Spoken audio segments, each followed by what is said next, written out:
Welcome to self-discoverywisdom.com, formerly known as Self-Discovery Media. On these podcasts, you're going to hear people who speak from the heart. They've taken the journey in life. Many things have happened to them, but they've changed it to happening for them. And in their strength, their courage, they've discovered their abilities and their wisdom, and they are now sharing it here with you. Do enjoy each show.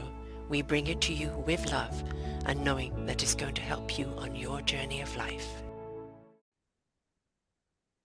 Good morning, good afternoon, and good evening, everybody. Welcome back to another edition of Choose Positive Living right here on selfdiscoverywisdom.com. I'm your host, Sarah Troy, and my guest today is Shirley Edward Jorgensen. We're going to be talking about her new memoir, a beautiful book called Beautiful Ashes, a story of murder, betrayal, and one woman's search for peace.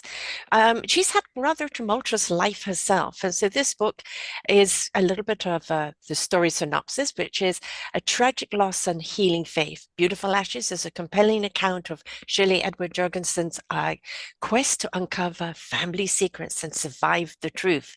And as her mother's tragic death in a house of fire, a house that caught fire, she fears sharing her deep-rooted suspicions of her alcoholic father's rule and with authorities might risk her own life. And as lies unravel, she finds inexplicable comfort in hope-filled messages from her deceased mother and in unexpected answers to prayer. And through these attempts to flee her father's home, she's forced to return as prosecution's key witness against her father in sharing what she knows with the jury, that she loses both parents. Losing both parents, no matter what the circumstances are, can always be rather tumultuous. You lose one tragically and then find out that the other one may have something to do with it.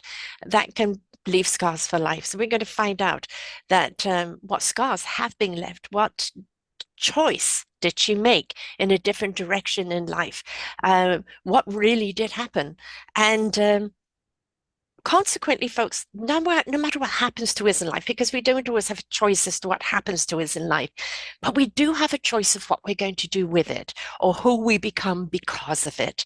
And so this is the reason why we back and forward on which genre this should go on today. And we put it under Choose Positive Living because quite honestly, life is a choice. As I said, not always what happens to us, but how we make it happen for us. And we can always find a silver lining, even sometimes amongst the thunderstorm when we think there's no sun never going to come back up again. It does.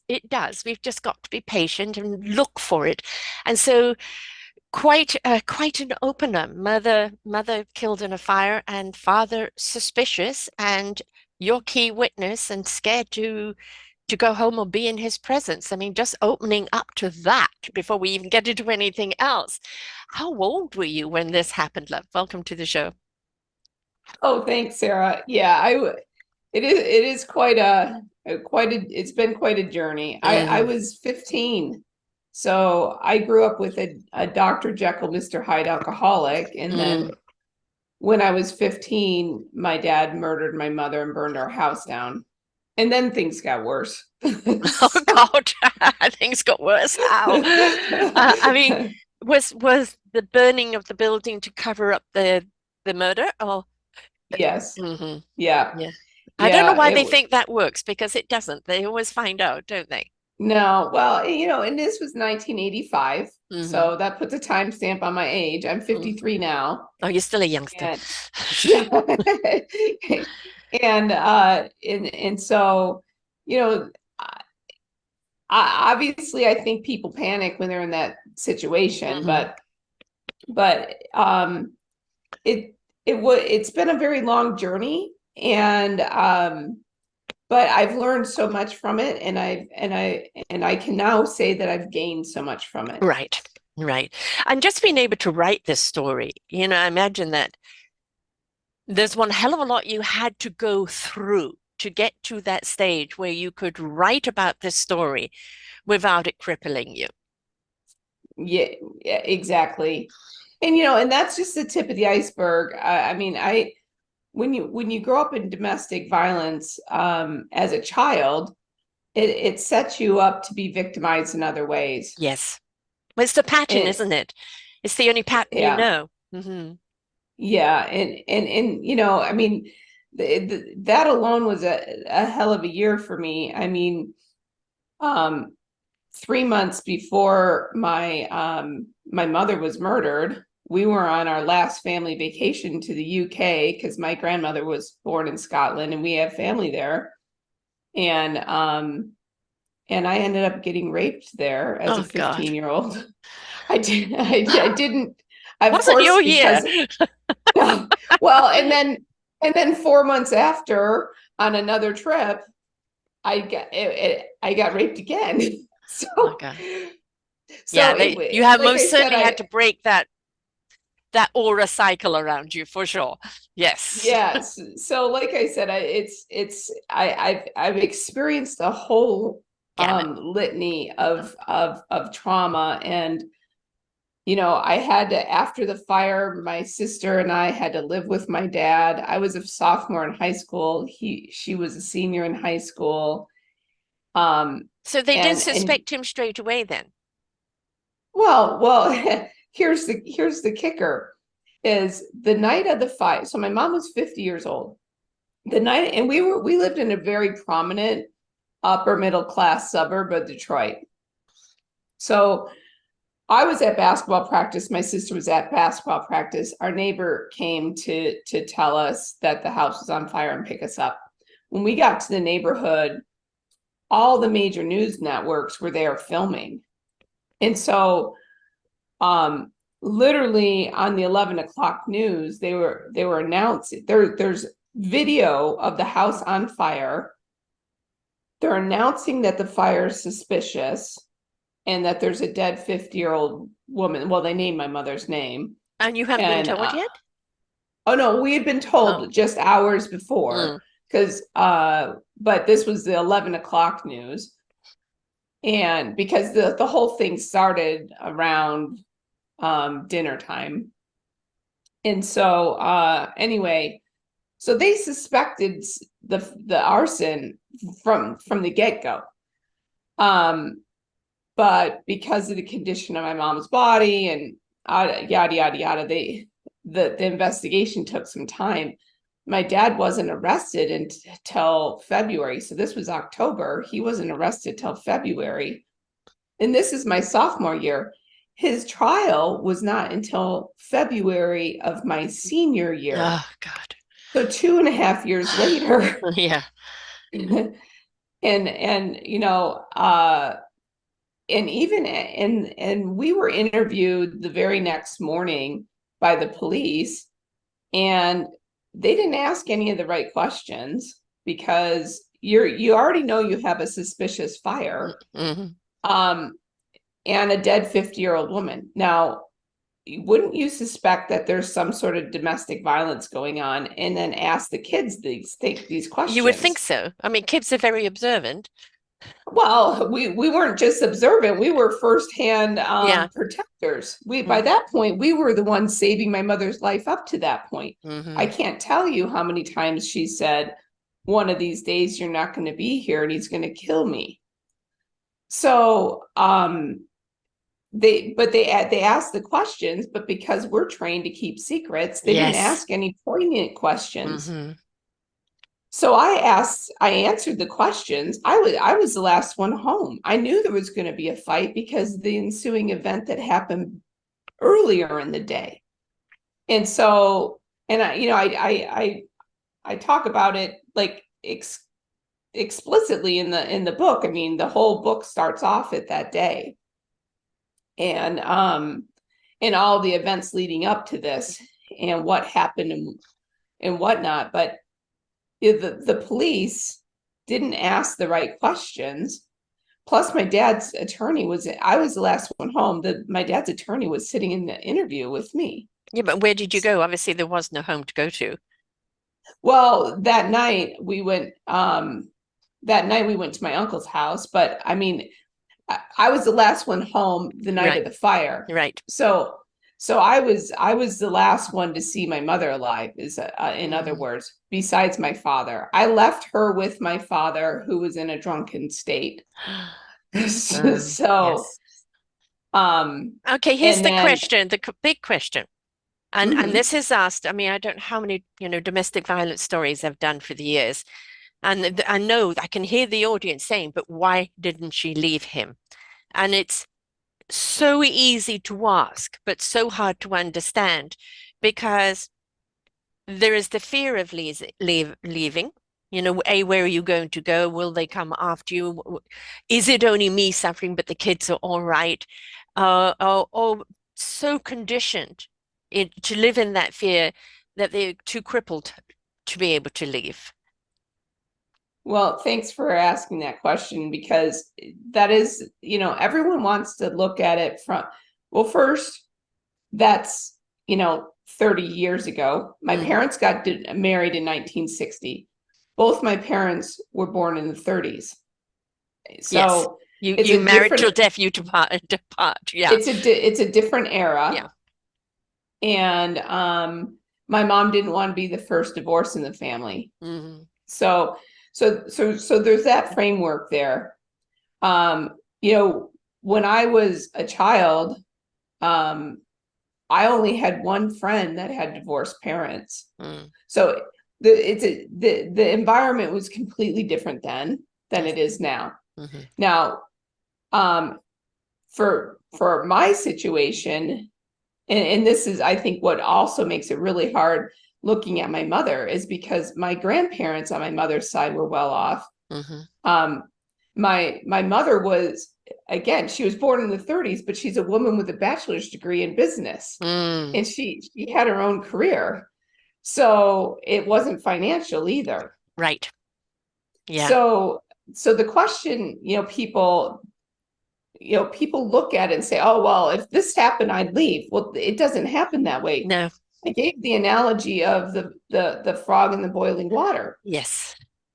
So when you get into a relationship at the beginning, it is everything that you wanted it to be. And you're in that pot and the water's warm and things are great. And then there's something that happens, but before that thing that you think would be the one thing would happen that To you make you would jump out of the pot. to make you jump out of the pot, you've already started down a mental path of it's kind of like this blindsiding, like you kind of lose yourself in these Yes. relationships. Yes. And Yes. And you so, make excuses. Didn't mean it. Still loves me. Da da da da da da. Yeah. yeah, and Hmm. you believe the I'm sorry's, and because Yes. you want to Yes. believe the I'm sorry's. Yes. And so then the water keeps getting hotter and hotter and hotter. So you don't leave domestic violence, you escape Yeah. domestic violence.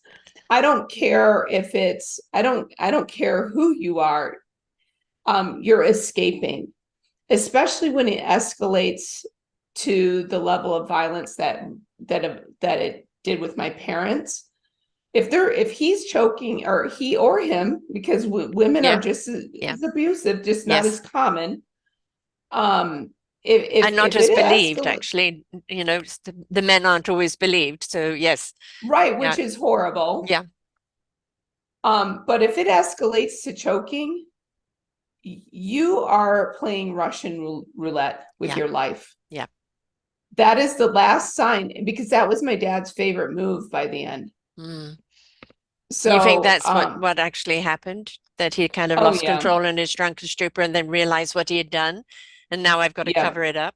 Mm. yeah, yeah. I mean, he did stab her, um, Ah, to finish the job. So, but I mean, and then she was so badly burned, the whole investigative process, there was multiple autopsies, there's some confusion, and so there's some muddy waters. But my dad ended up getting convicted. They put me on the stand to be the star witness for the oh prosecution, God. and I had to go home with him. Ah, what? What? Where's Yes, your protection? I had zero, I don't zero, understand that. That zero. doesn't make sense at all. You're standing up against your dad and not, oh no, no, you can go home and hope he's not going to punish you for it. And here's the thing. I didn't even know until 2 days before I was going to testify that I was going to testify for the prosecution. I didn't know until a week before that I was going to testify at all. No one told me diddly squat. And CPS, Child Protective Services, never talked to me or my sister once. And then we were left to be orphans Yes, yes. because I was still a minor when my dad went to prison. Right. So, so what happened to you then? Well, I had taken myself out of the mix because I was reading about my life in the Detroit Right. newspapers. My dad's trial was pending. I had to prevent my dad from trying to kill my sister a few times. Oh my My God. sister, and I both started really trying to avoid home Hmm. and live at other people's places, friends.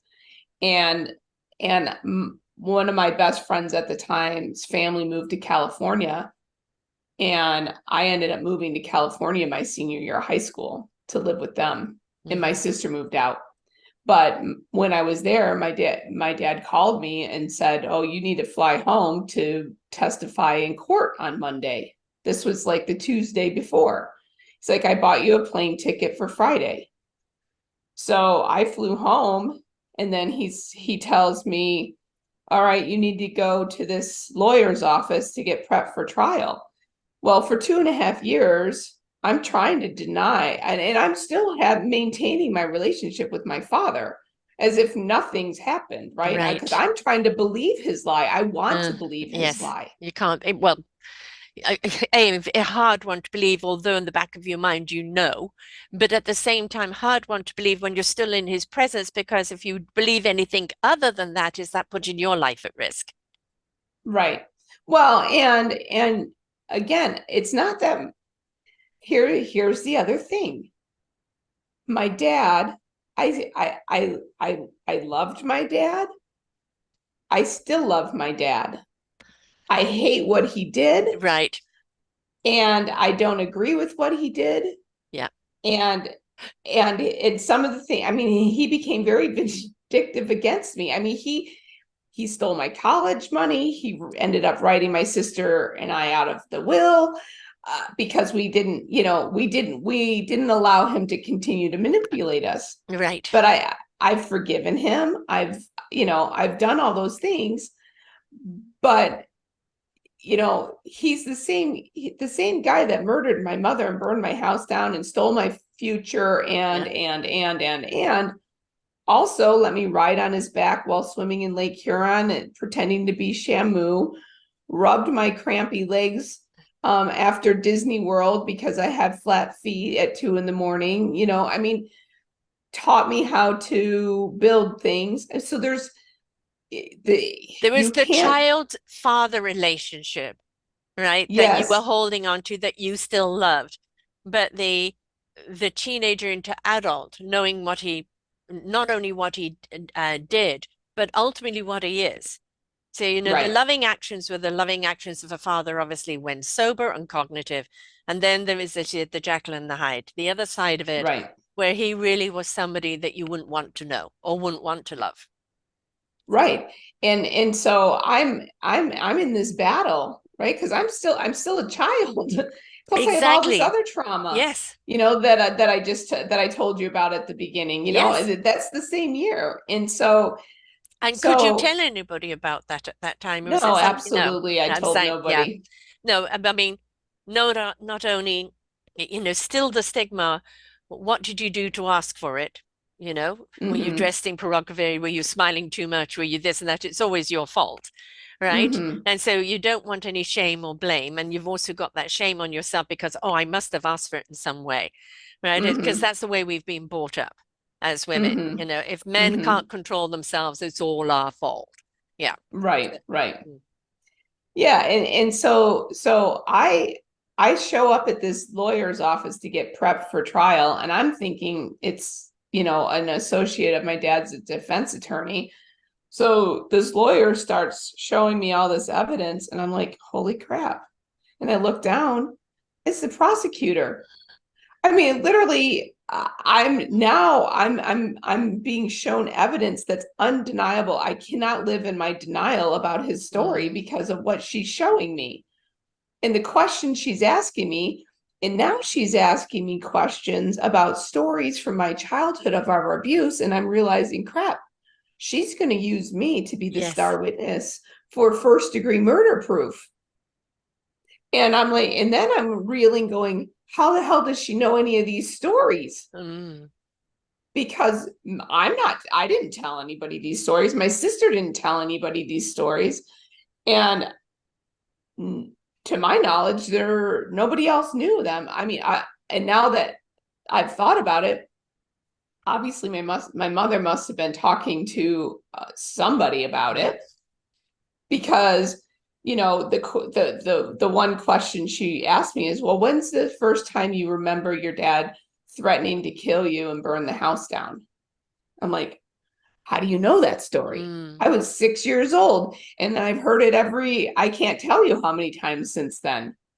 And then I Yeah. recant the whole story. And Right. then she brings up another incident. I'm going, how do you know this story? And though, they're very specifically Mm. detailed stories. And so she puts me on the stand. It was a nightmare. I wasn't even prepared for that. And I'm having to recant these stories that I've never spoken of publicly. I've never even told anybody publicly or even privately at that Mm. point how abusive my father was. And I'm in front of a court And in front of him. and in front of him. And Yeah. so she's asking me these stories, and I'm going, crap, I have to tell the truth. I want to tell the truth for my mother's sake, but is he going to kill me when I get home? Exactly. This is why I don't understand. Where was your protection? Where were your grandparents to say, no, you're coming to stay with us. You're not staying with your father. I at that point I only had my mom's mom left. My both my grandfathers had passed away. Um, one right after I like 2 months after I was born, my mom's dad died, and then my grandpa Edwards died when I was in second grade. And So your father's mother obviously was defending him. no, No? she had a stroke Oh, when and was bedridden since 1976. right. So she So was she not didn't even able know to. what was even happening. Yeah, right. So no other siblings around, aunts or uncles or things like that. My aunt, my mom's sister, was there, and my grandma, my mom's mom, and I don't know why in that particular setting nobody stepped in, Yeah. but like my aunt and my grandma, I think, wanted to do more than just because of the dynamic of the situation. Once they started actively helping the prosecution, my dad started making it really difficult for us to interact with them Mm, emotionally. See, yes. my sister and I were still emotionally being manipulated by my father, right? Because Right. that's the environment that is our normal. Well, And and also kind of, although, you can look at it now as an adult looking back, but when you're a youngster growing up in that, there's always a fear barrier, isn't there? Don't mhm, overstep that line because you don't know what he's going to do, or you're mhm, next, or, stay within this parameter, and then where mhm. everything's fine, right? So he still had that over you. Right. Well, and I talk about this in the book. I call them the morning after breakfasts, because like we could have a Friday or a Saturday night where my dad's literally trying to kill my mother. My sister and I are actively physically involved in protecting her and breaking this up. And then the next morning you wake up to the smell of sausage and homemade hash browns and Mm. eggs, and you sit down as a family and you have this amazing homemade breakfast, and mom might have a scratch on her neck, or she can't hardly talk because her tongue was trying to be pulled out or something Ugh, ridiculous, and you don't say a word about it. no, You don't talk because you about don't what you. you don't want to ignite it. But was he also a denialist? Because for a lot of Yes. people that are in that drunken stupor and that have that kind of control, if you tried to tell him the next day, this is what you did, no, I didn't. No, I didn't. Was he that? Or was it he just chose not to? Or was he No, definitely a denialist? I think he's a denialist, but well, he's definitely a denialist because he denied it to his dying breath. That he killed your mother, Yes. even though all that Yeah. evidence, who did he think did it? Who did he blame? Oh, he tried to blame my sister Oh, your sister at did one that. point. Right. Yeah, she was at the gym and with me. Right. Yeah, yeah. Yes, and her supernatural self kind of left her body and went over. Yeah, Yeah. right. Yeah, so That that's that's that's a one. very much a denialist thing. It's everybody else but them. Yeah, Yeah, yeah, that's one story that I heard through the grapevine, that he claims that people saw her running from the house. Oh no, they didn't see her yeah, running from the house. I know exactly where she was. She was sitting in the bleachers at Farmington High School. right. You Yes. know.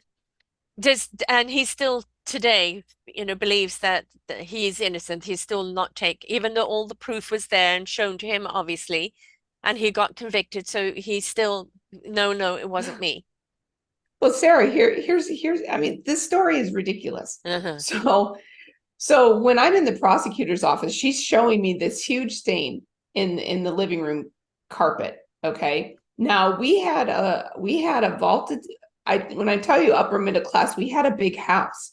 So our living room had it went from 1 story to 2 story, and there was a circular staircase that came from upstairs down. And so if you walk down that stairs, you're overlooking the entire living room. Mm, You can't help but overlook the right. entire living room.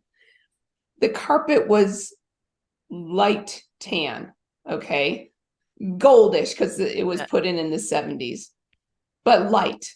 And I had walked through that living room because there was a window that I was looking out, waiting for my ride to basketball practice. Okay, so I was in this room. right. Now, um, the night of the fire, they took pictures of this giant, probably 3 foot in diameter stain on the carpet that was clearly blood.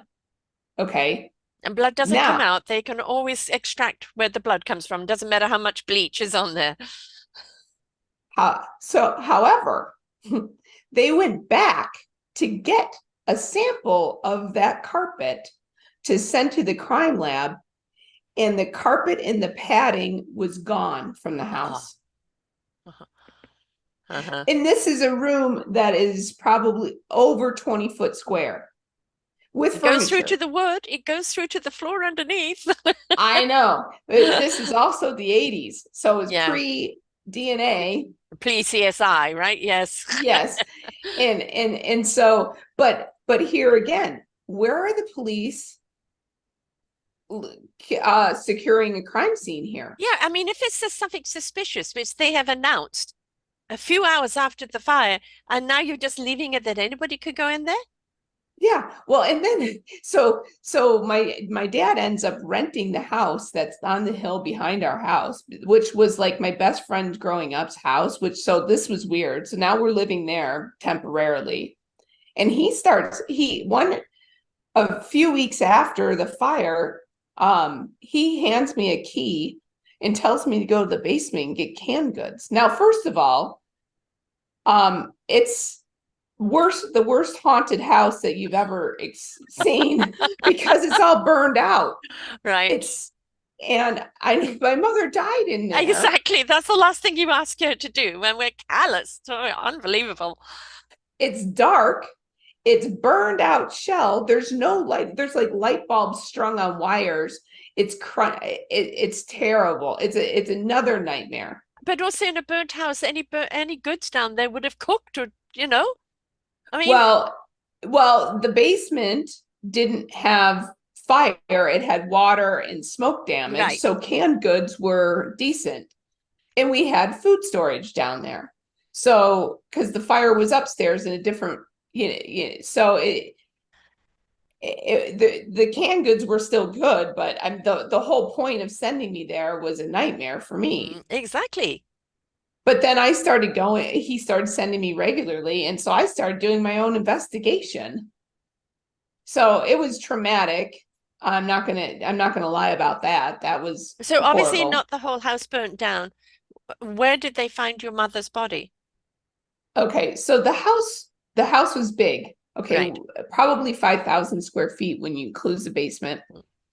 So, and the basement had a walkout. So it was a big ceiling. And so the basement was mostly just water, damage and smoke damage. So then the front of the house, like from the outside, because it's a brick home, and there's pictures in my book of the house, not it burned because I didn't have any of those, but so it's brick, and from the front of the house, you would have just seen the boarded up windows because Right. they smashed out all the windows. Um, the fire was mostly in the back half of the house, um, in the family room, in the kitchen, and the back half of the house, which was like charred, burned to nothing. Like um basically the couches in the family room were springs. There was nothing Right. left of them. So was it kind of trying to make it look like she'd done something cooking? Well, And his story was, and like the heat was so bad that like stuff upstairs melted. The wow, television, the refrigerator doors melted off in the wow, kitchen. Um and but then like where the living room was, it was mostly smoke. There was some charring, but so the fire, you know, totally disintegrated the back half of the house, but the front half of the house was, it depends on where the burning stopped, but and right. the rest was Yeah, just smoke yeah. and water. But so what happened is the living room where he killed her and stabbed her where the blood stain was is in the front of the house. He carried her, dumped her over the couch in the back in the family room, and then um poured gasoline on her, and then made a trail through the kitchen. At one point, changed it to kerosene and made a trail through like the butler's pantry and the past the laundry room into the mudroom and then into the garage. And then and he had splashed gas on the walls in the family room. That's where the family room was incinerated. And he lit it and he left. Yeah, And but then well, and there's we always but see, kerosene evidence. They always know when a fire has been, deliberately set, right? Even well, back in the and 80s, so you know.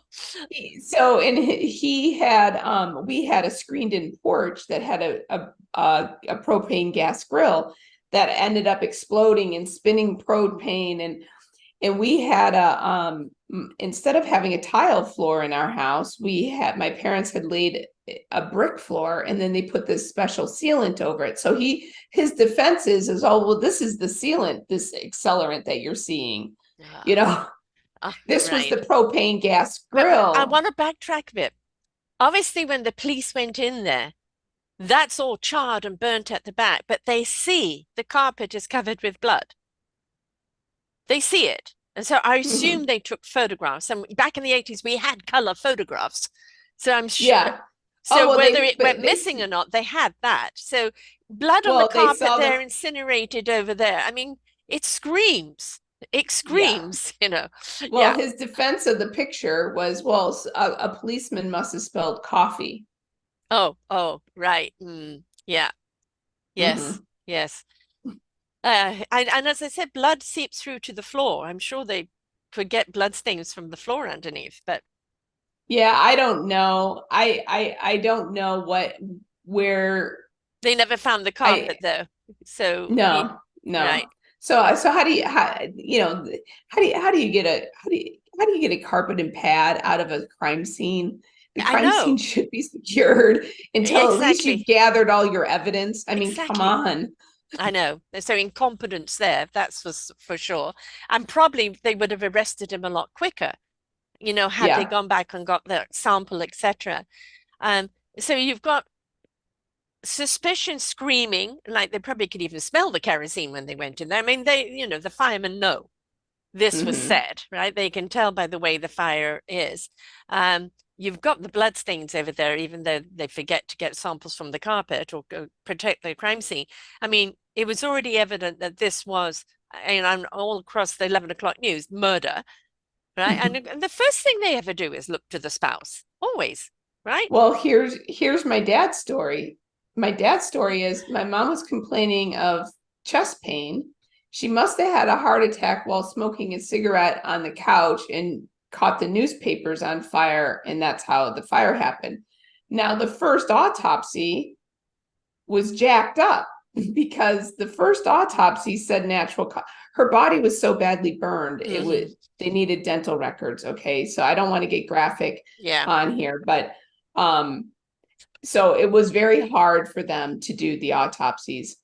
They ended up the first but if you're a medical examiner, you have it's arson already Yes. because they're suspecting that already. Day Yeah. one, they've already announced it on the news that they know it's arson, so they're Yeah. not going to go put their neck out on day one.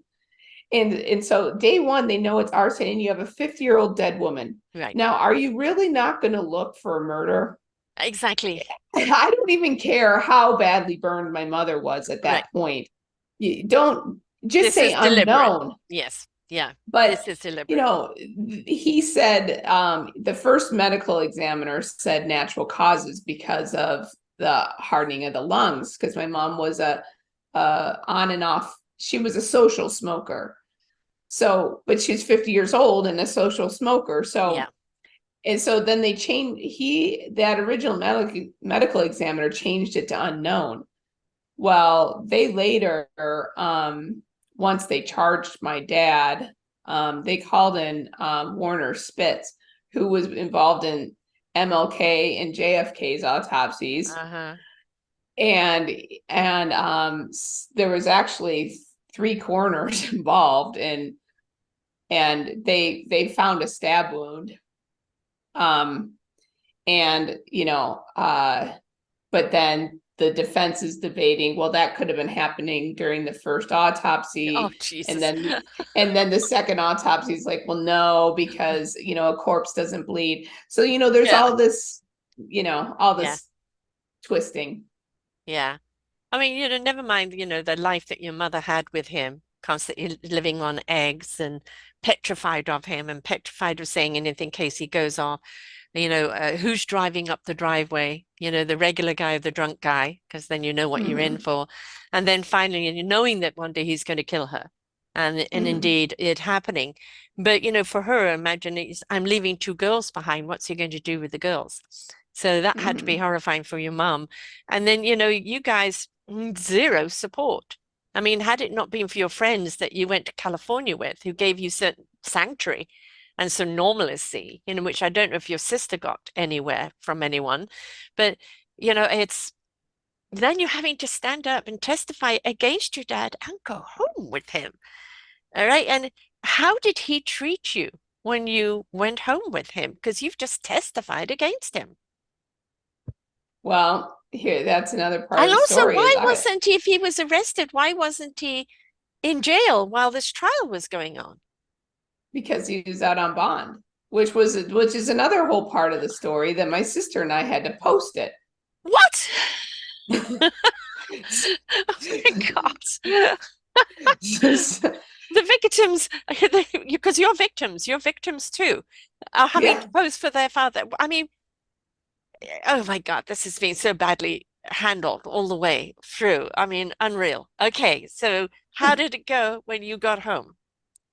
Well, surprisingly, fine. Well, I was, like I said, I was so terrified. The judge at one point took a recess to excuse the jury. Okay, because I was a basket case. Because you're And 17 at this time? yeah, and I was just so stressed and I was having a hard time.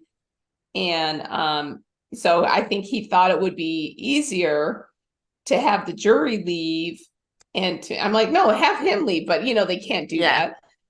And so so anyway, they took a break, they had the jury leave, and then I give the hardest part of my testimony where she's asking me all these questions about the history. And so she asked me about when's the first time your dad threatened to kill you and burn the house down. And so on that story, I said, well, I know it was the summer of 1976. I was 6 years old because we snuck out of the garage. We pushed the car out and let it roll down the driveway so we could escape when he wasn't paying attention.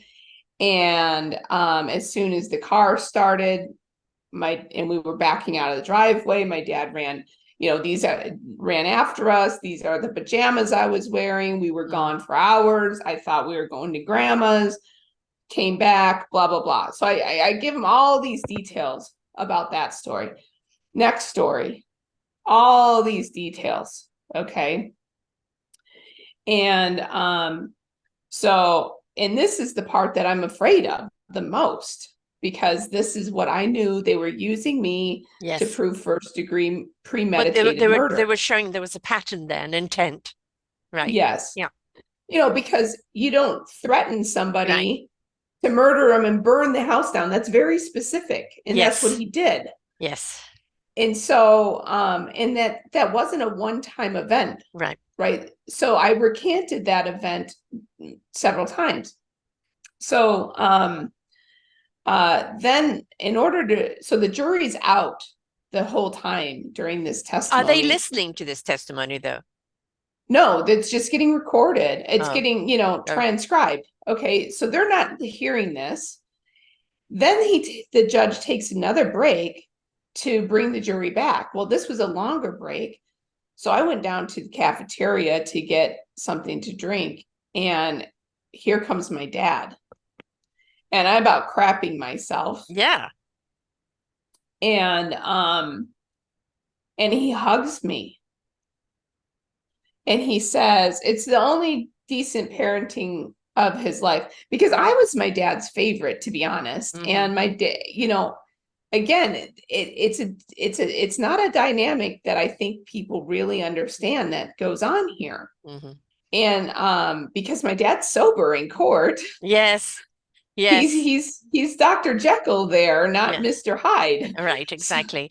I'm probably quite gregarious and yeah, yeah, handled himself very well. And people are going, no, not this guy.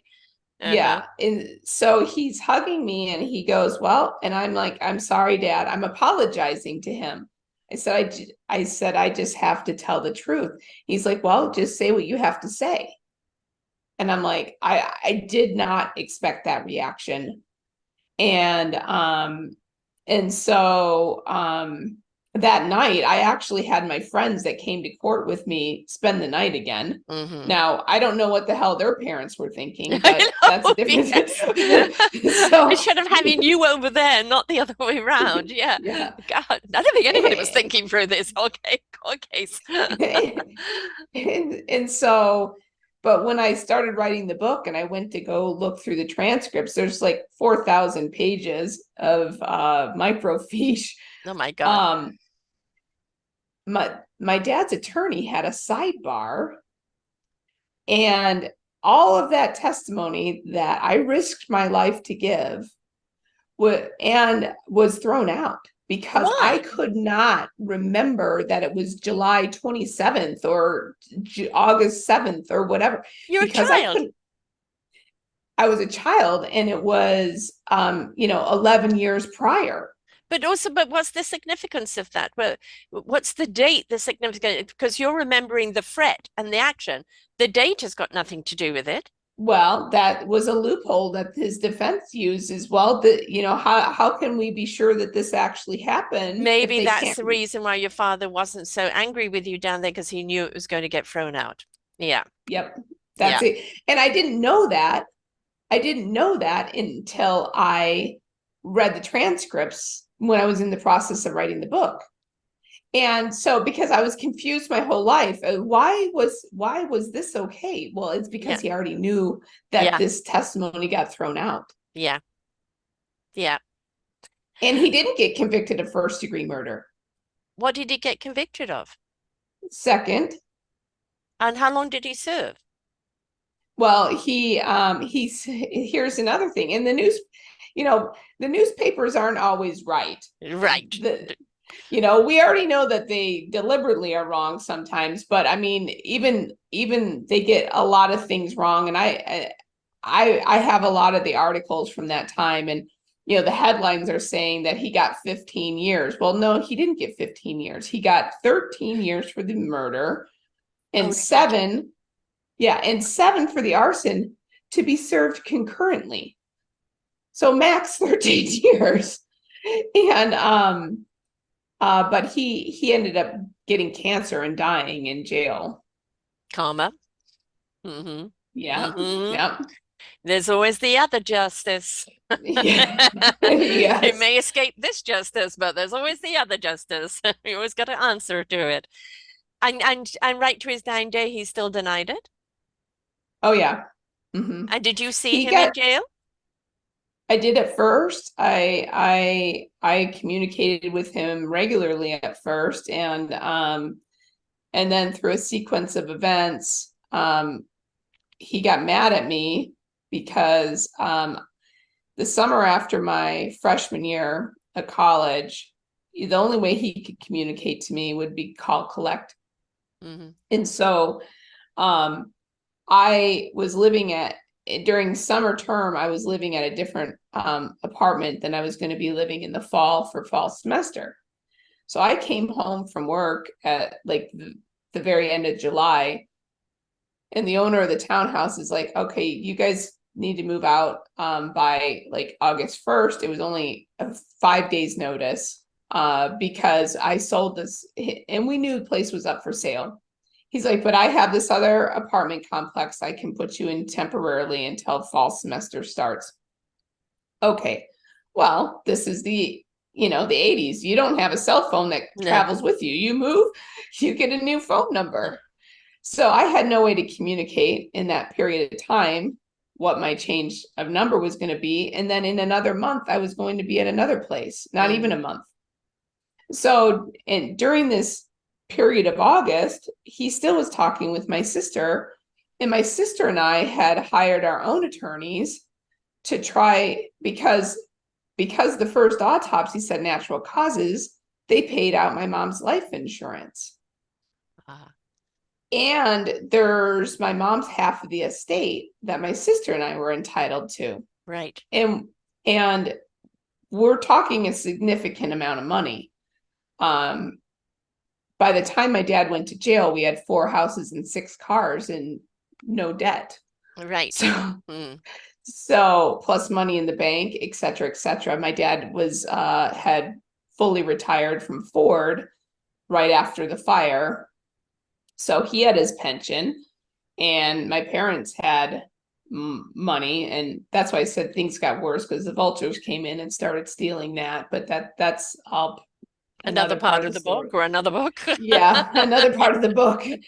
And so anyway, my dad had an argument with my sister because we hired our own attorney, and he didn't like that, Mm. to go after my mom's half of the estate. Now you have 2 orphan kids Yes. that are now trying to fend for themselves in life, and you're going to be pissed off that we're going to try to get some sort. And oh, by the way, you stole our college money to Right. buy one of those properties that Hmm. you now own that we Mm. don't have. We have nothing. Hmm. And I just spent the first part of this summer staying in my car and couch surfing until I found my own job and could, get my own place. So he but I'm still talking to him. That's how involved I was. He cut me off financially, and I didn't eat for a month that my freshman year because I didn't have any money when he was, because he just decided to stop sending. And I mean, it's craziness. And so I we had a falling out, and I stopped talking to my dad after I had this lapse. He had this argument with my sister in August. I sent him a letter in September saying, "Oh, Dad, here's my new address and phone number." I knew he'd had this argument with my sister and they hung up on each other, but that's not unusual because they're kind of Mm-hmm. oil and water. And so he didn't respond to the letter I sent in September. I just, it was, benign. Here's my address. Here's my Yeah. phone number. These are the classes I'm taking. This is, I moved. This is what happened, blah, blah, blah. I told him the whole story about the summer. And I didn't hear from him, didn't hear from him, didn't hear from him. Well, mind you, I'm still having reoccurring nightmares because I can't stop trying to figure out what happened to my mother. Yes. So he's now not talking to me. And I'm like, well, screw it. So in November, I wrote him a letter. I said, look, I know you did this. I can forgive you if you please just tell me what happened that day so I can shut this down in my Yeah. brain. Yeah. And I get a letter back that is so obvious he didn't get the letter I wrote in September. He's so upset and offended. And that I'm being that accusatory. And so I What are go you in home. jail for? Yeah. Denial, denial. Yeah. So I go home for Christmas, and it's the first time I go home because I'm living out of state now, and it's the first time I come back to Michigan and I don't go see him.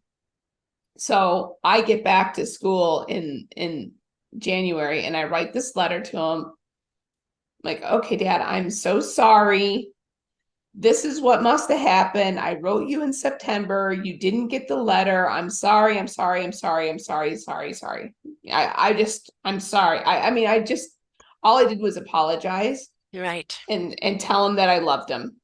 Okay. The next letter I get back from him is, if it's money it starts off like this. If it's money you want, I have none. Blah, blah, blah, blah, blah, berating me.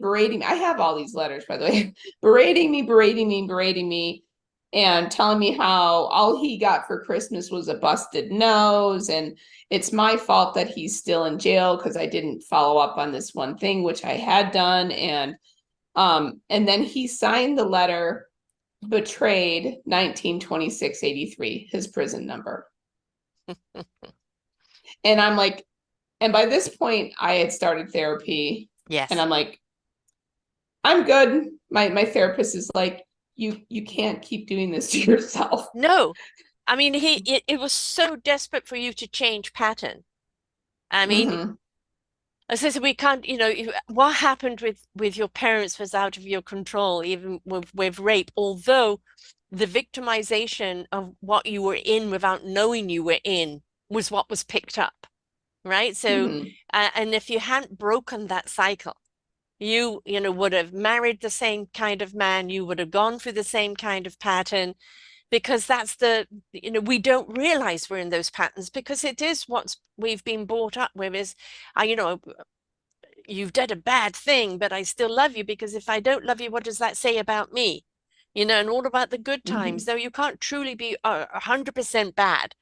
And, all the excuses that we go through because of conditioned to do so, we're brought Mm-hmm. up to do so. And at some point, the spade is a spade, right? Right. And Right. it's like, Yes. you killed mom, you know, and there has to be some accountability. And why am I still loving you when I should not be? For Right. not only the actions you did to mom and the family, but what you're still doing to us, because it was still a form of control that he had over you. Oh yeah. And to on his dying breath, So I stopped talking to him well, let's see, what was that? Uh 89, 88. 90, the spring of 90. So all through my freshman year of college and halfway through my sophomore year of college, I was still trying to talk to him. So it was the spring of 90 that I was done. So in the spring of 97, I'm graduated. I've moved back to Michigan. I have my bachelor's degree in engineering. I'm working at my, my ideal job that I wanted. And I felt like I kept having this drive to reconnect with him. I didn't need him for anything. Right. And long story short, that process failed because he was sick and I didn't know it. And he ended up dying. And from between March and July, I was trying to, like February and July, I was trying to get in touch with him. And then from March to July, he changed his will. And he also had prevented me even from getting in touch with him. I had contacted a couple Right. different locations where I knew he was, and I wasn't getting information. But yeah, and then the rest got stolen again. But Yeah. I mean, even Did the you stuff ever did before you ever got get a stolen. settlement from your mum's estate? No, Did he cut you out completely? Would he leave it to cats and dogs? What did he do with it? so the day that my dad went to prison, he gave the power of attorney to my aunt, his sister-in-law. Mm-hmm. She ended up embezzling hundreds of thousands of dollars, and she was the one that was supposed to be sending me money every month and stopped doing it. Uh-huh. And then my dad got mad at me because I was asking, well, why is she not sending the money that you agreed to send? Because you used my college money to buy the Yeah. last house we were living in. And so turns out that she just embezzled hundreds of thousands of dollars. And when he figured that out, he cut her off. And then he Did left she serve everything. any time? No, she didn't do anything illegal because she had power of attorney. She took the day that he went. I got a letter from my dad that he didn't write to me. He wrote to somebody else that is my sister's best friend's mother, where my sister went to live when I lived in California. That said, the day that he was incarcerated, she transferred 60 grand from his account to hers, and then a year later, a much, much larger amount in 30 years of Ford stock. And Wow. Oh, wow. and and and so once he figured all that out, he took power of attorney away from her, so she stopped communicating with him. And then he started having, because when you're incarcerated, you can't even buy yourself anything. Right. You have to have somebody on the outside. If you need or want X, Y, or Z, you have to have somebody on the outside get it for you and send it to you. And so he started connecting with a cousin in Missouri who I only met. I was probably 8 when I met her at a family reunion. She ends up taking the rest. Oh, And then God. she had the balls to tell me that he forgot to write my sister and I out of one will, or one life insurance policy that he had, and maybe we could buy the cottage back from her. And yeah, the life insurance policy was $10,000. So Oh, that my God. sister and I got to split. So like I was saying, there was hundreds of thousands of dollars that were just stolen from Right. orphans. Yeah. Yeah. It's one thing after the other. At what Yeah. point in your life, with all of this, I mean, you went on, got an engineer degree, you had a good job. Did you marry? The only thing, that's the thing is I'm married now. That was another trial. I mean, I wanted nothing more than to be married and have children. From the time I lost my family. Hmm. And so I went on to get my bachelor's degree in engineering. I started working for Ford in the auto industry. I wanted to do that since I was 10 years old. My Mm-hmm. dad worked for Ford. Mm-hmm. My mom actually had. I mean, I grew up in the auto industry, and so I I went back. I got my MBA. I after my dad died, I the 10 grand gave me enough to put a down payment on my first house. So I had my first house. My best friend Julie was living with me. Her family basically adopted me at this point. Wonderful. And we're still best friends. I don't even, I mean, I consider them Family. siblings, you Yeah. know. Mm-hmm. And so on paper, I'm in my mid 30s. On paper, I'm golden. Mm-hmm. I'm a manager at Ford. Yeah. I'm have my MBA, my engineering degree. I own my own home. I got 2 dogs. Uh, You know, Look like you have it all. Mm-hmm. but I was praying to die every day Right. Yeah. because I hadn't dealt with the Yes. trauma. No. I had gone to 15 years of therapy on and off, talking, Yes. but it didn't do much for it. It only Right. got me a fraction of the way to where I needed to be. Mm-hmm. So it was finally in my mid 30s that I found a therapist that did some of these, I'm going to call them outside the box techniques, which are becoming more inside the box Yes. techniques now. I don't trust things in boxes. I'm Yeah. an outside of the box thinker completely. Yeah. So, but back in this is now early, like around early 2005, they weren't doing EMDR or nobody Mm. knew what EMDR was, right? So she did that. I was still too numb to even use that. So I started she also was trained in another technique called neuro emotional technique. I don't know if you've heard of it. Have you heard There's it? quite a number of techniques. I'm not sure one this is, but Yeah, and so this one involves muscle testing mm-hmm. and and I started using that technique quite a bit. And to me, neuro emotional technique or NET was life saving Yeah. for me. And I also did some neurofeedback and cranial sacral work Mm-hmm. and Reiki and a You're few right. other You tapped into things. your beautiful energy flow and kind of resignatized your energy field.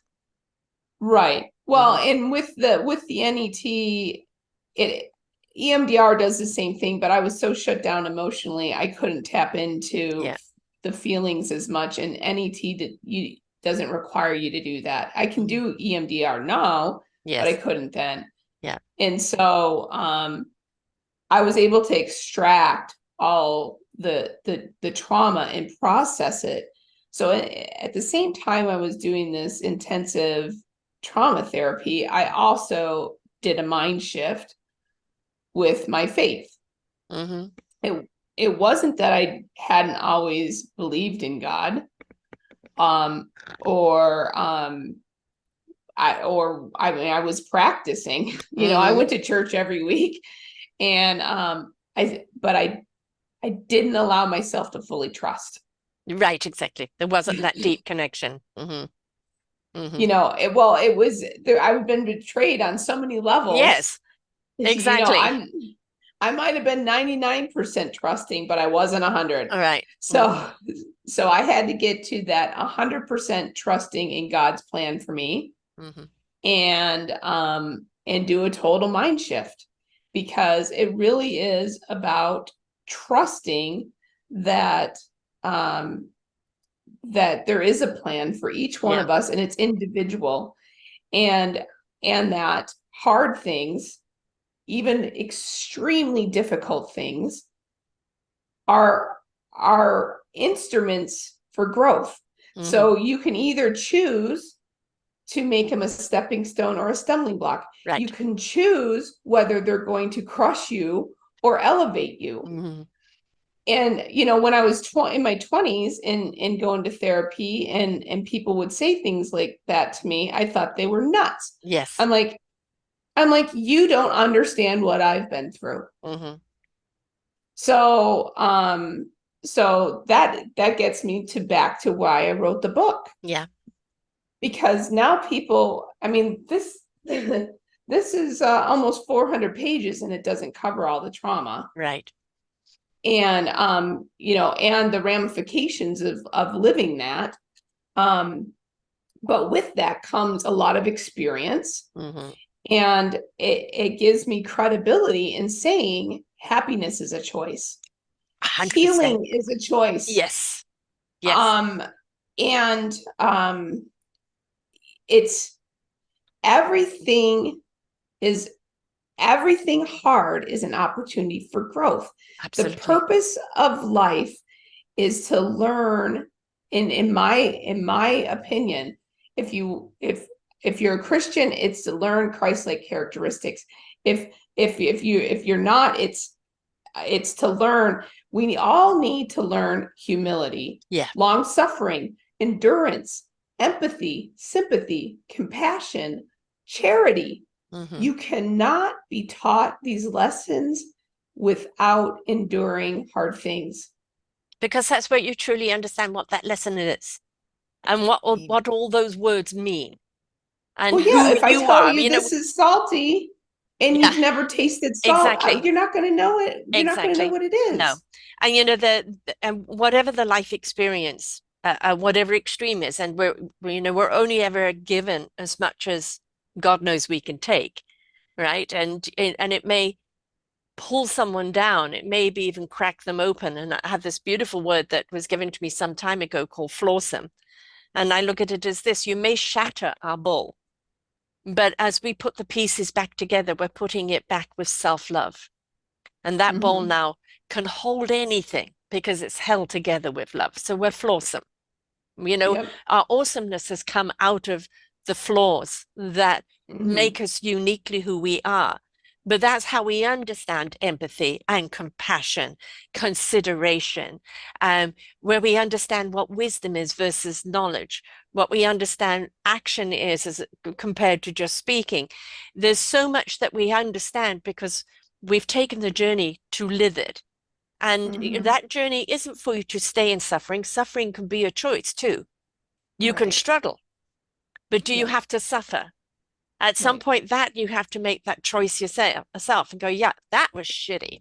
That was, Mm-hmm. right? Mm-hmm. And it was a rough experience, but it's my choice if I want to stay in that frame of being, or I'm Yep. going to choose that, yes, it may be a struggle, but I'm going to look upon it as a life challenge that I'm going to triumph over. And that's where that change of thought comes into it and the way you look at it, right? You can't Yep. undo what's happened to you, but what you can do is like, what did I become because of it? Because that is Right. your choice. Well, and that's the other thing that I learned is, it's instinctual Yeah. to say why. Ask that Yes. question, Why why. me? Yeah. So that in my what I've learned is that question, yes, you can answer that. You can ask that question, but do not dwell there, because Right. the answer 100% of the time, the answer 100% of the time is because you need to learn something. Hmm. And Absolutely. so the adversary wants you to get stuck. Yes. Why? That's how you feel sorry for yourself. That's how Yeah. you get wallow in depression and anxiety and all of this crap, And get stuck, unable and to get even stuck. see the path forward, right? Right. Hmm. So acknowledge why. Hmm. Okay, why? Here's my acknowledgement. I need to learn something. Okay, what's the next question? What? What is it that I need to be learning, and how? Yes. That's the how is, how do I use that knowledge to Hmm. help myself and others? And Because that, it's not about us. no, it's about our contribution. We're all here to contribute. We're all here to quote, pay Right. rent.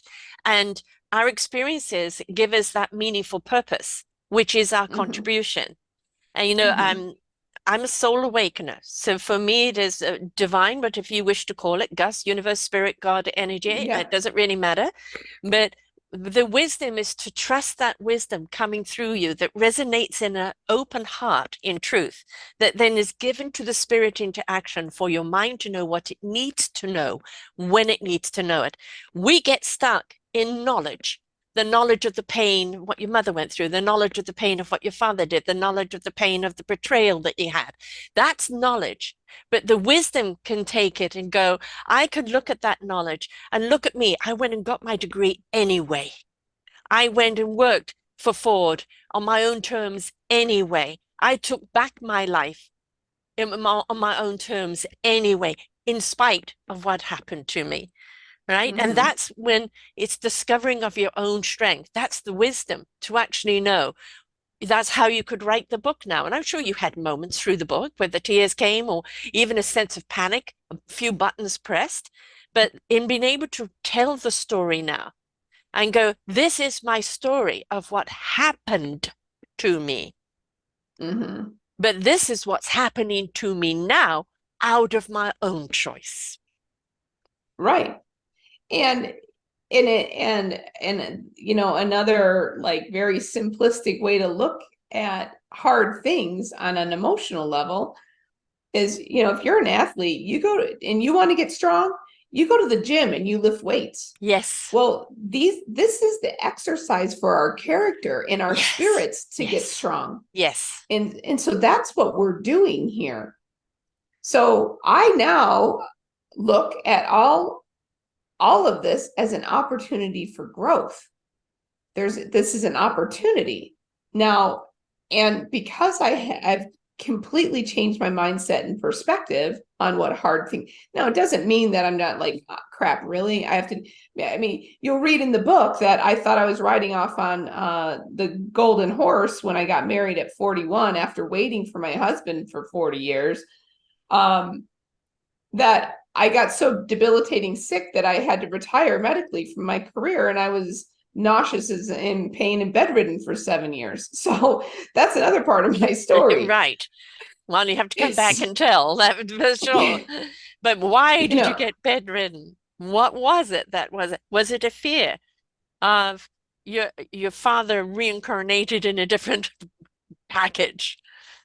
well, I ended up having 8 abdominal surgeries, losing my stomach, and I was nauseous and in pain every time I ate. That's why I was bedridden. Right. So, but very often, with the illnesses that we get, maybe a malfunction of the body. But, I'm always talking about our dis-ease with life will create a disease in life, right? So, yes, we can have malfunctions in the body, but very often can be brought about from that. And that, although Oh, you're I married and think it's everything, more than that. I think it I think well, I there's a book called The Body Keeps the Score. I don't know if you've mm, read that. hmm And then I work with a naturopath now, and he's also an MD. And he's like, yeah, 80 to 85% of all physical illness is unresolved emotional trauma. yes, yes. So yeah, there it's all connected. Everything is connected, and very often we get so caught up in what is happening to us physically that we don't realize that we actually do have the power emotionally, not Mm-hmm. just mentally, emotion, spirit. I think if we could trust the spiritual mind, the Mm-hmm. soul mind, if the heart mind, if we could trust that, because I think an awful lot of the trauma that we live through is this something that's perpetually on a loop in our head. Yes, Mm-hmm. but what if? Yes, but what if? It's too Mm-hmm. good to be true. I'm so happy. Yes, but what if? Yeah. And although we are unconscious that that's what's being said, our subconscious does that. Mm-hmm. And, we can Mm-hmm. talk. I am happy, I'm in charge, I'm in this and that. But then at the same time, there is that still dialogue that's deep inside of us that hasn't come to the surface yet, but it's decided to take the reins. Right.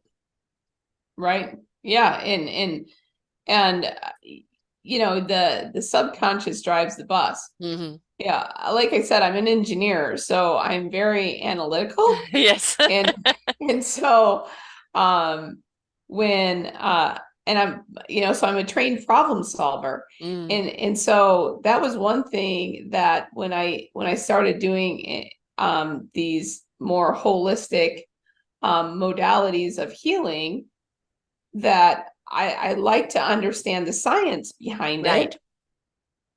And, here I am, it's almost 20 years later. It's like everything is energy. Absolutely. Einstein proved that. And E equals Tesla's MC. Yes, technology we're still using today and only scratching the surface on, right? yes, yes. And so, you're when I was younger, I thought, oh well, those tree huggers, they Yeah, can just, yeah, but all the energy centers in your body, they're absolutely. connected, they're real, they're powerful. Yes. And there's been a disconnect between Eastern Yeah. medicine and Western medicine, and that's a disservice to the humanity, if you ask me. I Um, 100% agree. And it's time we change that narrative there because when we actually look, Western medicine is absolutely incredible in what it can do, but it's not a preventative medicine, nor is it a core medicine. It's a surface medicine. But when you look to what the root of the problem is, that is always at that soul energy level. And it can mhm, also not just be this lifetime. You're living your mother's trauma. It's in your DNA. Any yeah, trauma that your parents have lived in the past, what made your father so violent like that? That is right. in your DNA. Past lives are in your DNA. And unless we look at all that energy strain, that's not just your existence, because you kind of thought you had your own existence cleared up, right? Yeah, And then to discover it's something else. All it did was allow it to come to the surface because it had been suppressed for so long with everything else. That right. absolutely every single thing in life, absolutely everything is energy and can be measured. And the beautiful thing about science today, amongst many scientists, is they're actually understanding people who choose to live spiritually on a higher frequency, a higher vibrational conscious plane. And they can measure that and they understand the Mhm, science of it. It's not woo woo and, kumbaya and abstaining from life. It's choosing to live in a different energy plane because it's actually more mhm, creative, more loving, and more productive. right. Well, and it's and that's the goal. Yes, I mean, even if for all you humanity. yes, that's the goal for all humanity. I mean, Yeah. even if you look from a faith-based thing, it's one of the things that, in all religions, you're taught to pray. Well, what is prayer? Hmm. Prayer is an expression of gratitude. And Yes. gratitude is the only mechanism or the not the only, but one of the primary mechanisms to take a low vibrating frequency of the emotion shame and convert it to joy, which Yes. is a high frequency. Yes. Yes. So so again, you got to find truth where the truth is, Yes. and it's everywhere. Absolutely. And we've got to be willing to take the blinkers off and stop. Why were things put in boxes? Beliefs and everything else. They were put there because certain establishments, by keeping you contained in a box, they had control over you, what happened with that box. When we actually understand that spirituality, energy has to flow, just like the oxygen and the blood in our body, just like the gasoline in the car and the oil in the car, it's all got a purpose. Even our electric cars, the electrical things have to reach something in order to make it flow forward. Everything is about flow. And if once we step into our own fluidity of our own energy, we are Mm-hmm. consciously living and our Mm-hmm. body is flowing with us. And we know when we have blocked chi, blocked energy, or where there's something wrong, because then something is shut down there. And how do we get in there and open it back up? It isn't about boxes. It isn't about containment. It isn't about dictation. It is about allowance and permission and acceptance and Mm-hmm. trust and a willingness to understand what to do with that energy. And it is here to energize us to being the best beautiful human beings, flawsome human beings that we can be, so that we can contribute that beautiful essence out to each other on this planet. Mm-hmm. Yep, I totally agree. But I totally agree. to get there, we have to look at all our traumas, and you've certainly had them. I mean, you said, the book has got more detail, folks, and certainly a lot more depth inside there of what's gone on. And believe me, for the 11 and a half years of doing this, I've heard some stories that not only heartbreaking, but at the same time, I don't understand. I just don't understand the lack of support, or I don't understand. I've got a woman coming up who served 2 years in jail for her brother, just knowing her brother, loving her brother, who was a pot dealer. He went disappearing. They couldn't arrest him, so they arrested her. Never caught her with anything, never caught her dealing, never caught her anything. She was a single mom, and they threw her in jail anyway. Right? And like you guys, teenagers, no support, making you testify against your father and then sending him home with him. I mean, not securing the carpet, which would have proved right there and then, and you wouldn't have had to go for all those months with him. We're letting each other down because we're letting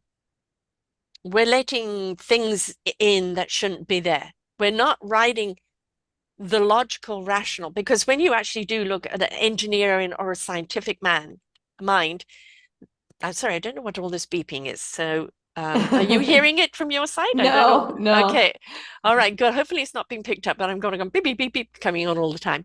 Um, the When we actually look at engineering and science and we look at things rationally and logically within the flow spectrum, the understanding of that engineering and of that science takes on a whole different look, doesn't it? Sure does. Must need another law of physics is equal and opposite forces, right? Yes, yes. So if you want to elevate to this level, you're gonna have to descend to this level to get there. Mm-hmm. And also, everybody thinks things is a straight, rigid line, but you look at our DNA, you look at the energy, everything is twist and flow, Mm-hmm. right? And that's the whole thing. I mean, wind, it doesn't go in a straight line. As being tornadoes will show you that. Hurricanes will show Right. you that. It's a constant twirl of gathering. And when you're caught up in a trauma, and it becomes even more traumatic is because that hurricane that's gathering is gathering more and more of that energy of that trauma, which gathers more traumas to join it because it's picking them Yep. up. So how Yep. do you get out of that hurricane? You have to go to the center of the eye and drop down.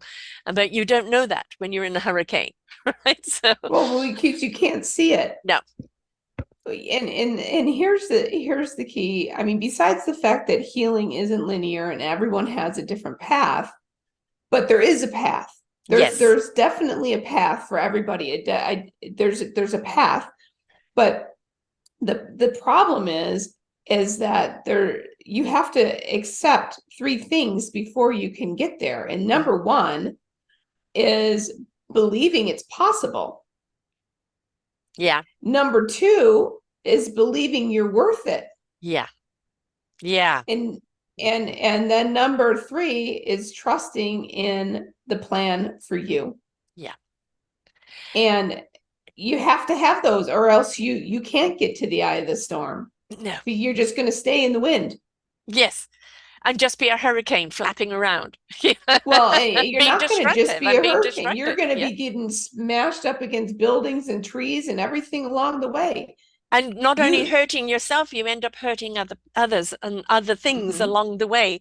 And so, there's a wonderful monk that I interviewed where he takes people into Times Square and he said, meditation and peace and quiet is one thing, but meditation and finding your peace and quiet within amongst the chaos is what we need to learn. How do we mm-hmm, find, he said, be the mountain amongst the chaos, be still and be present, because you can always go in and find that peace no matter what's going on around you. And we're not taught that in mm-hmm, Western culture at all. But when we actually understand that whatever's happening to you, you can change it to happening for you by centering yourself and looking at it. I can release that. I don't need to take that on. And this is what I can do with that. And you can see things so much from a clearer mind when it's from the clearer heart, soul, and spirit. Oh, I totally agree. But there's in modern society, there's so much noise. I know. It's hard to be still, and this is a trap. Oh God, the phone. It's, this is the thing, like with anything, we're talking on the computer right now. It's a wonderful tool.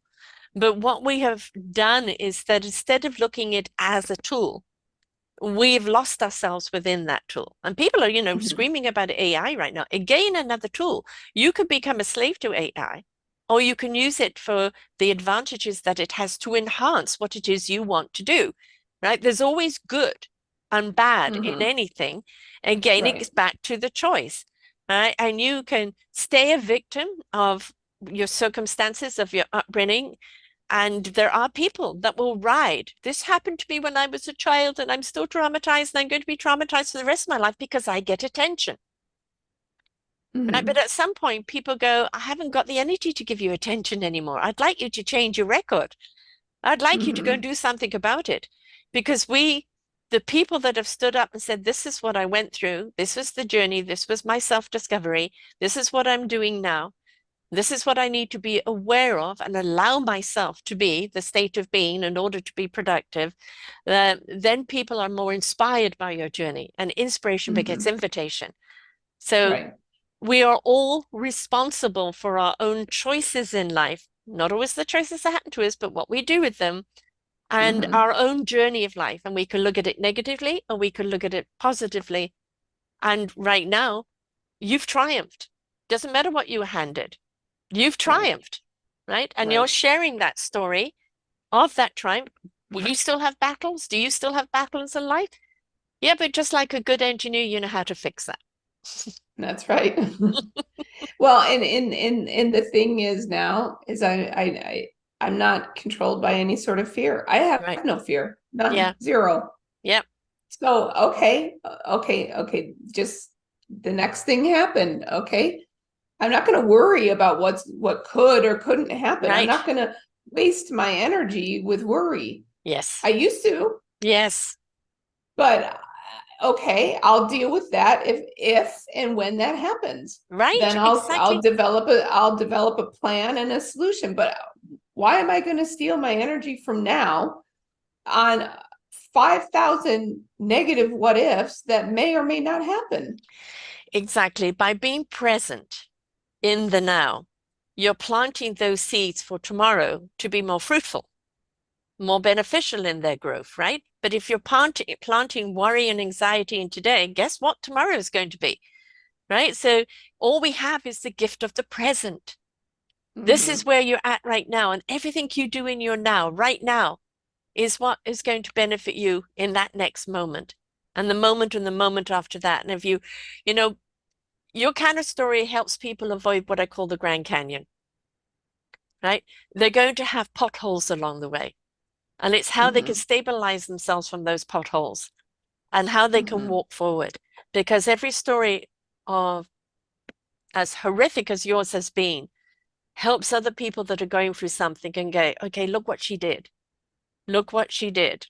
Look what she faced. Look what she's become. Look what she chooses to do now. Now look Mm-hmm. at my own life and what choices can I make for myself that are better. And that's ultimately what it's all about. How do we encourage others to step into their own flawsomeness, their own fruitfulness, their own beautiful gift that they have to share? And Right. your story will always be with you because it's what's made up all the very many cracks of your bowl, right? But Right. you've glued yourself back together with love, and it's just made you stronger. Yeah. And if I've said it once, I've said it a million times. To me, life is a team sport. Yes. And so we are here. My sole purpose in life now, there's only one reason I wrote this is to share my story so I can help people. Yes. My whole mission in life is to help people. I'm doing book clubs so that people can read my story and then talk to me and ask the questions. Yes. I post on my social media my life lessons. I'll take an inspirational quote that strikes me that day Mm. and I'll give a life lesson. I don't want people to suffer as long as No, I did because exactly. it's unnecessary. It is. And the thing is, And You didn't have that help then, but now that No, kind of help that has really helped you is becoming more and more mainstream now, right? right. So the Well, more and more people and it's embrace more and it. more available. We Yes. talk about the tool. You Mm, know, there wasn't this tool of the yeah, internet. You couldn't connect with millions of people from across the right. globe then.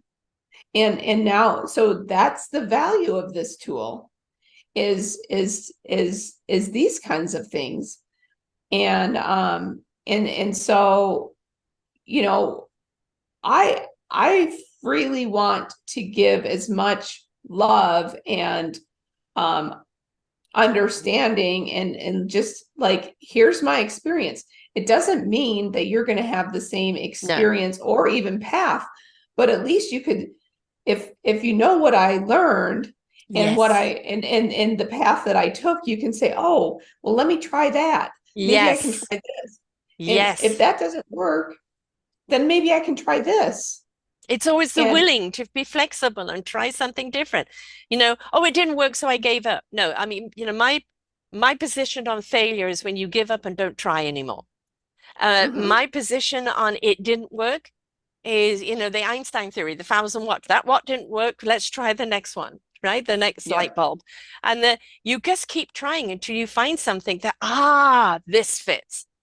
This yeah, makes sense. This has got the results. But that's part of the exploration of life is keep trying right, different things until you find that something that really speaks to you. And it may speak to you for a period of time and then stop speaking to you. So you go on an adventure and look for something else. Don't be complacent, right? right. And don't compare. No, That's another or thing that compete. I want to say is that we're all born with a different strengths and weaknesses. Yeah, And so two people can have the exact same experience and have a completely different response to it, right. inability to cope, and their path to healing is different. So there's not one size fits all in No, therapy. There's absolutely. not one size. It's just like a diet. Not Yes. every, not everybody does good on keto. Not No. everybody does good on Weight Watchers. It's not a one size fits all program. So do not give up trying until Mm, you find what works. The message is there's always going to be something that works for you. exactly. And don't be closed minded in Mm. what it takes to get there.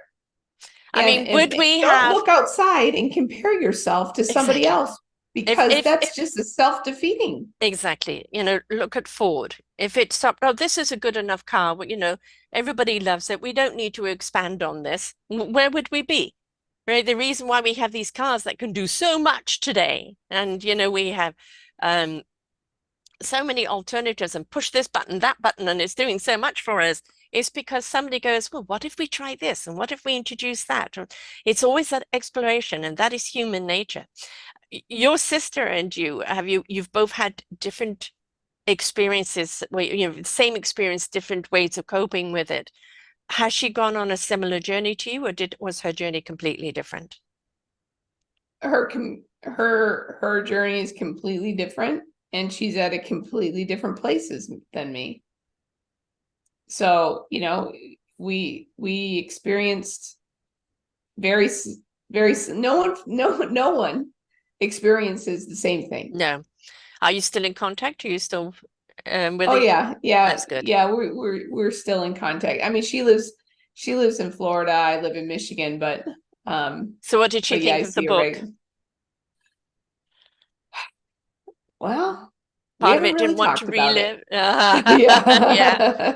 Yeah, maybe hasn't quite gone through the same process yet. But people say, She's but why? proud of me that Yeah, she's proud of me that I've done it, and that people are finding help from it, but right. she can't go there yet. Yeah, exactly. And then that's the thing. People say, well, why do people write about these things? And it's like it isn't for pity and it isn't for, oh, woe is me. It is that that manual of, Hmm. when you're back up against the wall, or when you, let's face it, if you really put things down to the common denominator of where trauma comes from, it's other people's manipulation. It's other people's wanting to have control of you. It's other people creating a pattern to keep you within that certain sphere of their control. And when you realize that you're being controlled and they have those patterns, that's a breakthrough. But now, how do you break those patterns? How do you break that control and take back your control and repattern it? That's the journey, right? And Yeah. so And it's generational. it's, Trauma's generational. yeah, Like you mentioned earlier, it's in your DNA. I mean, yes, it is. yeah. They can measure it. I They know. Oh can, no, millions of shows on that too. Yes, and it's, you know, and also never tell somebody to get over something. It's no. like, okay, you're finding you're still stuck on that. What can we do to help you break through? Right. Is there a modality that, you haven't tried so we can find something for, but do it with compassion. And if Hmm. somebody is suffering from depression from something they've gone through or anxiety, don't ask them to snap out of it because Right. it's beyond their control. Now, I do agree there are certain people that just like hypochondriacs, they are traumatics where they love living in the trauma just to have people feel sorry for them. But the bottom line is this, folks, your recovery is up to you. Hmm. Your choices and the choosing of positive living is up to you. What you do with your life and how you inspire others and what you're contributing is up to you. And if you wish to stay in a victim for people, constantly playing the violin, after a while, they're going to change tune and go to something else altogether. They're just not going to be able to be there for you because you're too draining. Your happiness is up to you. And if something needs to be changed, find the courage, find the strength, find the ability, find the tools through shows like this, through other people who've taken journeys like this, and apply it to you. As I say on these podcasts, listen, learn, and apply. How do people get the book, love, and how do people reach you? Well, you can go to my website, beautifulashesmemoir.com. There's links right to Amazon on the book, but if you can get the book anywhere that books are sold Mhm. online. It is in the Canadian market, it's in the UK, it's in Australia, Germany, so it's global. I mentioned earlier, I do book clubs, so if people, want to, read the book and set up a book club meeting with me, they can email me. You can find my email address on my website too, but it's also beautiful ashes at memoir@gmail.com. Right. And of course, you're on So, Facebook and Instagram and Twitter, all beautiful ashes. And of course, you have a YouTube as well.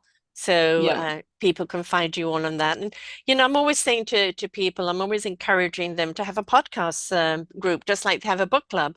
Listen to the podcast and then come yeah. together and discuss it because you'll be surprised of how many people will feel safe enough to reveal something that somebody else didn't know about. Or, got this out of the podcast or learned this from it. And the more we're willing to share that conversation, the more we're learning about each other, but also more we're learning about ourselves. This whole thing Hmm. about don't talk about it. I mean, many years ago when I told my mum I was going to write my memoir, oh, don't do your dirty linen out in public. Hmm. That's the fear of it. And I have just written it, and it's going to come out this year. And for me, it's my life perspective from the outside in. It's where I am now and how I got here, not the emphasis on what has happened.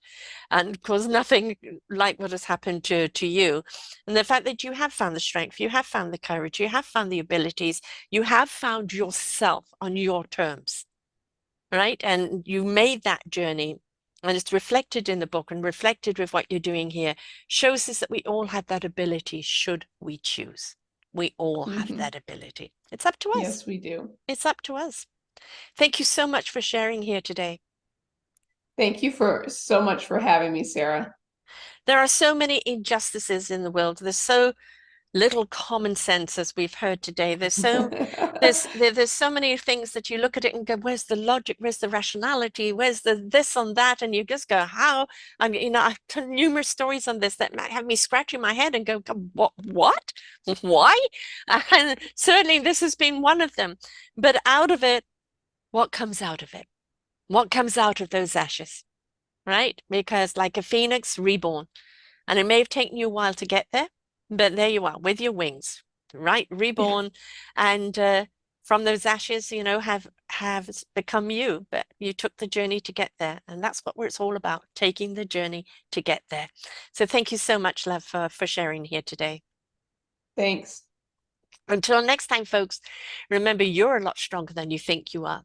You have so much more within you waiting to come out. Whatever your journey is, whatever your trauma is, be willing to go through it and become, because that's how you contribute to the rest of the world, your beautiful awesomeness. Until next time, bye for now. We hope that you enjoyed the show. There are so many more for you here on selfdiscoverywisdom.com. Just go to the podcast tag at the top there and you will see all the many genres and all 3,000 shows ready for your listening. We are here to serve you, to help you on your journey of life, and we know that through inspiration it begets invitation. We are supported by you, the listeners, and those that we interview. Anything that you can spare us in donation would be greatly accepted, and we do hope that you enjoy the next show.